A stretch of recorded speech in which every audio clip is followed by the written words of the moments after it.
I am so hyped after watching this latest Blue Lock episode. The amount of donkey insults that are being thrown in these characters' face, it'd make Gordon Ramsay proud. You think you're watching a Hell's Kitchen episode with how some of this is being said. But holy, I don't know how many times I need to say it, and I'm not saying a vast majority of Blue Lock watchers think this, but every time Isagi falls or isn't a completely picture-perfect player, there are the people who say he's not cut out for Blue Lock, and I keep saying it, I'm gonna keep harping it. He has, hands down, the most potential out of any player. The way he can evolve, I mean, yes, all the players can evolve. I mean, look at Chigiri at literally the end of the episode. He evolved mid-play. So that aspect isn't special, but it's the way he sees things, the way he can devour. And I mean, you literally had a boy who in episode 1 broke down crying. You're thinking, man, is he ever going to really fit into the Blue Lock experience? And by episode 17, he made Barou look like he was the donkey. That he used him not once but twice to get 2 incredible goals. And the disrespect, we've never seen the king so distraught.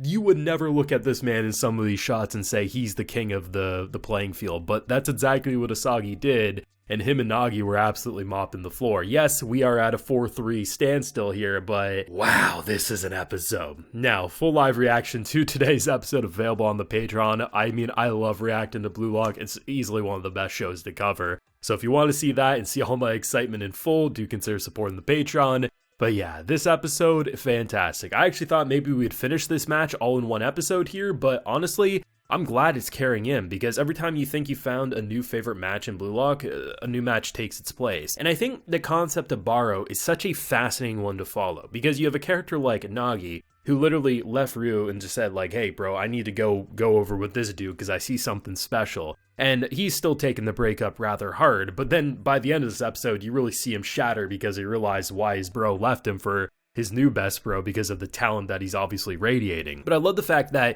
you have Nagi, who is getting some goals, he's doing rather well, and Isagi's very good at passing.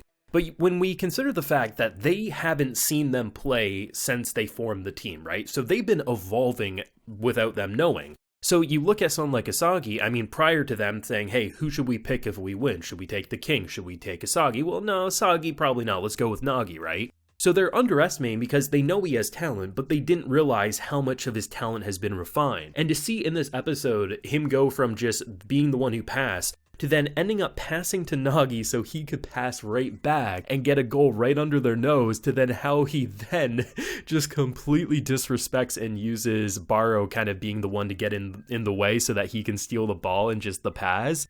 The disrespect was real, and the fact that you can have a character who is so physically intimidating, he literally looks like he can rip off a JoJo character's head at some points. Like, he is a very muscular dude, and his energy screams king.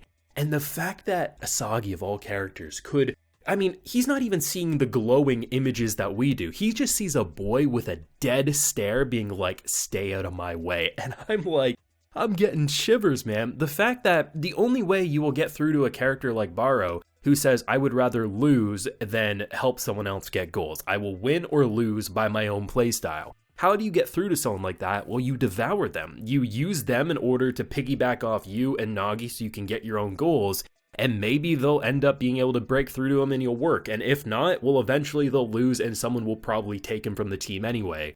But if you just use him as basically a bait, I mean, it still works out. He tries to shoot, and we know he's talented, so there's going to be moments where he naturally will be able to get goals. But here's the thing, if 90% of the time he's not a team player and that's going to cost you goals, use him to your advantage. He's a very easy to read opponent, and the fact that you can use it both on him and the team you're playing against, it's kind of incredible. The episode 2 was really fun with how they continue to do different styles of art in terms of getting across how these players see things. Because when you ask a pro athlete, hell, if you just ask a random athlete, how did you know to do that? I mean, the natural thing is, it's just intuition.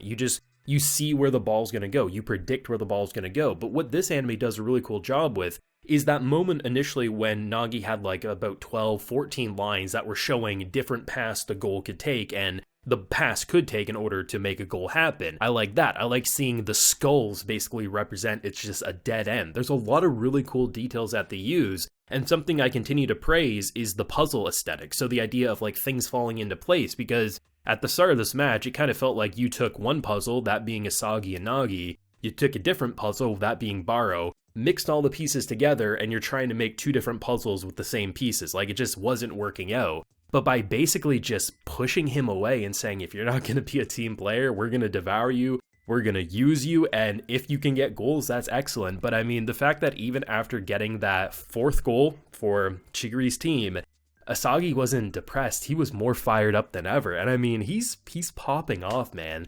Like, there's certain times the 3D animation is more noticeable now that we're getting deeper into the episodes, but I still stand by what I'm saying. The 3D animation, it is more of a boost to the production than it is a hindrance. Sometimes the wider shots can be noticeable that they're 3D models, but with how quick everything moves on screen, it just works so well with the extra 2D flair that they use. It's just such a really good production that, honestly, if we get a affordable Blu-ray release here in North America, I'm purchasing this one. I absolutely love what Blue Lock is doing, and it's absolutely my favorite sports anime I think I've ever experienced. I mean, I'm sticking by what I said though. There is no way that they lose here like Asagi's team, because here's the thing. For a while, I figured that they would end up taking Nagi, and I mean, this is the only way it would make sense, is if Chigiri's team wins and they take Isagi, then okay, that can work out as a defeat. But I feel like it would still be Nagi they would pick overall because he just has, I think, still the most talent at a face glance. So if they do that and you have another 2v2 situation, is Barou and Isagi going to be enough to win? No, like, maybe. It's not impossible, but it just feels like it would be too familiar of a formula and it's also doomed for failure. So them winning seems all but guaranteed. It's just a matter of, will their last goal, or at least one of the 2 goals they need to win, be because Barou gets his head of his own ass, because he's right up there. He really is tooting his own horn, and he needs to snap out of it. Will he? I don't know. The good thing, which I didn't even consider, is even if he doesn't snap out of it, you can use him as a human meat shield, and it works pretty well getting goals more often than not. It'll be interesting. It'll be very interesting. I think in terms of what I would pick, in terms of if they end up winning, who do they pick? I think it's Chigiri. I really think that would be the key player to add to your team, from the speed to how much he's still evolving. All 3 of them would be worthy of adding to the team, but there's something about my boy. He is Sonic, man. Seriously, you throw a few gold rings in front of Chigiri, that's literally Sonic the Hedgehog. He is fast as hell, boy, and I love him.